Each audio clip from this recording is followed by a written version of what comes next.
கேரள மாநிலம் சபரிமலை ஐயப்பன் கோயிலில் இன்று நடைபெறும் மகர ஜோதி தரிசனத்திற்காக ஏராளமான பக்தர்கள் குவிந்துள்ளனர். இது தொடர்பான விவரங்களோடு எமது செய்தியாளர் ரமேஷ்குமார் இணைப்பில் இருக்கிறார்.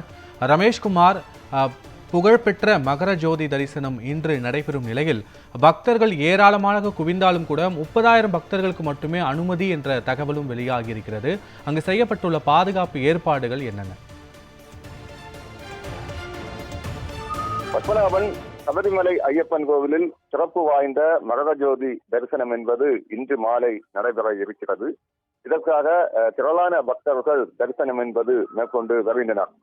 மகர ஜோதி தரிசனத்துக்காக கடந்த மாதம் 30ஆம் தேதி மாலை நடை என்பது திறக்கப்பட்டது. ஆனால் திறக்கப்பட்ட நாளிலிருந்து இதுவரையிலும் கணிசமான எண்ணிக்கையில் பக்தர்கள் தரிசனம் என்பது மேற்கொண்டு வருகின்றனர். மண்டல காலத்தின் போது 2 முறை நெரிசல் என்பது ஏற்பட்டதை தொடர்ந்து திருவிதாங்கூர் தேவஸ்வம் போர்டும் சரிதான், அதே போன்று கேரள உயர்நீதிமன்றமும் பல அதிருப்தி கருத்துக்களை முன்வைத்திருந்தாலும் வரும் பக்தர்களுக்கு சீரான முறையில் தரிசனம் மேற்கொள்ள வசதிகளை ஏற்படுத்தி கொடுக்க வேண்டும் என்ற உத்தரவையும் கேரள உயர்நீதிமன்றம் என்பது பிறப்பிக்கப்பட்டது. இதனைத் தொடர்ந்து ஆன்லைனும் சரிதான், அதே போன்று ஸ்பாட் புக்கிங் மூலம் பக்தர்களை அனுமதிக்கப்பட்டிருந்தாலும் வரும் பக்தர்களுக்கு கணிசமான எண்ணிக்கையில் தரிசனம் என்பது மேற்கொள்ள ஒரு வசதி என்பது ஏற்படுத்தி கொடுக்கப்பட்டிருக்கின்றன. அந்த வகையில் பார்க்கும் பொழுது கடந்த 2-3 நாட்கள் பக்தர்களின் வருகை என்பது மிக மிக குறைந்திருந்த நிலையில் நேற்று இன்றைய பொறுத்த அளவில் பக்தர்களின் வருகை என்பது அதிகரித்திருக்கிறது. நேற்றைய தினத்தை பொறுத்த அளவில் மட்டும் 1,15,000க்கும் மேற்பட்ட பக்தர்கள் என்பது தரிசனம் மேற்கொண்டிருக்கின்றனர். இன்றும் காலையை பொறுத்த அளவில் கூட்டம் அதிகமாக தான் இருக்கிறது. இன்றைய தினத்தை பொறுத்த அளவில் மகர ஜோதி தரிசனம் நடைபெற இருப்பதால் பல்வேறு கட்டுப்பாடுகள் என்பது விதிக்கப்பட்டிருக்கின்றன. ஆனால் அந்த கட்டுப்பாடுகள் அனைத்துமே காலை 11 மணிக்கு பிறகுதான் அமுலுக்கு என்பது வருகிறது. இன்றைய தினத்தை பொறுத்த அளவில் ஆன்லைனில் 30,000ம் அதே போன்று ஸ்மார்ட் புக்கிங் மூலம் 5,000 பக்தர்களுக்கு மட்டுமே அனுமதி என்பது வழங்கப்பட்டிருக்கிறது.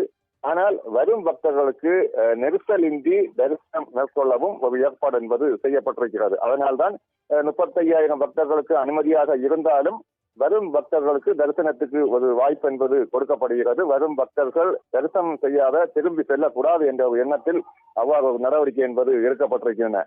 தொடர்ச்சியாக இன்றைய தினத்தை பொறுத்த அளவில் பல்வேறு கட்டுப்பாடுகள் என்பது விதிக்கப்பட்டிருக்கிறது. காரணம், ஒரு சிறப்பு வாய்ந்த பூஜையில் எந்த ஒரு அசம்பாவித சம்பவம் நடைபெறக்கூடாது என நினைத்து அதிகமான காவலர்கள் அங்கு நியமிக்கப்பட்டிருக்கிறது. குறிப்பாக 2,500க்கும் மேற்பட்ட போலீசார் குவிக்கப்பட்டிருக்கிறது. அதே போன்று காலை 10 மணி காலை தினத்தை பொறுத்த அளவில் இனி வரும் நேரத்தில் நிலக்கல் பகுதியிலிருந்து பம்பைக்கு வாகனங்கள் என்பது அனுமதிக்கப்பட மாட்டார்கள். அதே போன்று 11 மணிக்கு பிறகு பம்பையிலிருந்து சன்னிதானத்துக்கு பக்தர்களுக்கு அனுமதி என்பது வழங்கப்படவில்லை. குறிப்பாக ஆன்லைனும் சரிதான், ஸ்பாட் புக்கிங் மூலம் முன்பதிவு செய்யும் அந்த பக்தர்களுக்கு மட்டுமே அனுமதி என்பது வழங்கப்படுகிறது.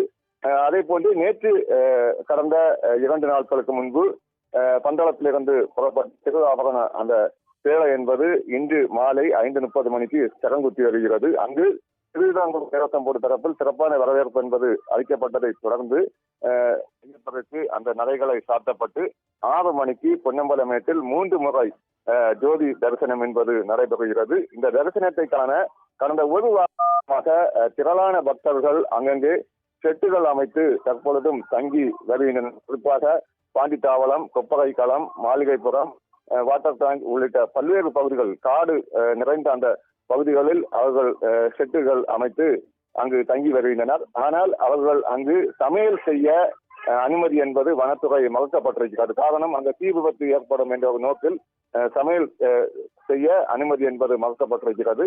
அதே போன்று பக்தர்கள் இன்றைய மாலையை பொறுத்த அளவில் திரு ஆபரணம் வந்த பிறகு பக்தர்களுக்கு அனுமதி என்பது வழங்கப்படுகிறது.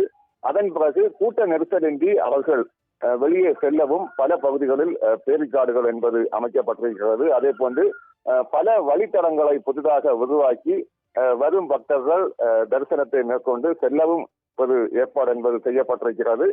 முன்னதாக 3:08 மணி அளவில் மற்றொரு பூஜை என்பது நடைபெற இருக்கிறது. மகர சங்கரம அந்த பூஜை என்பது நடைபெற இருக்கிறது. அதனைத் தொடர்ந்துதான் படிப்படியாக திரு ஆபரண பேழை என்பது வரவழைக்கப்பட்டு அதன் பிறகு மகர ஜோதி தரிசனமும் நடைபெறுகிறது. அந்த மகர ஜோதி தரிசனத்தை காண உலகம் முழுவதும் இருக்கும் அந்த பக்தர்கள் தொலைக்காட்சி வழியாகவும் அதே போன்று நேரடியாக வந்தும் அந்த தரிசனத்தை மேற்கொள்ள இருக்கும் நிலையில் தற்பொழுது இதற்கான பாதுகாப்பு வசதியும் தீவிரப்படுத்தப்பட்டிருக்கிறது. பத்மநாபன்.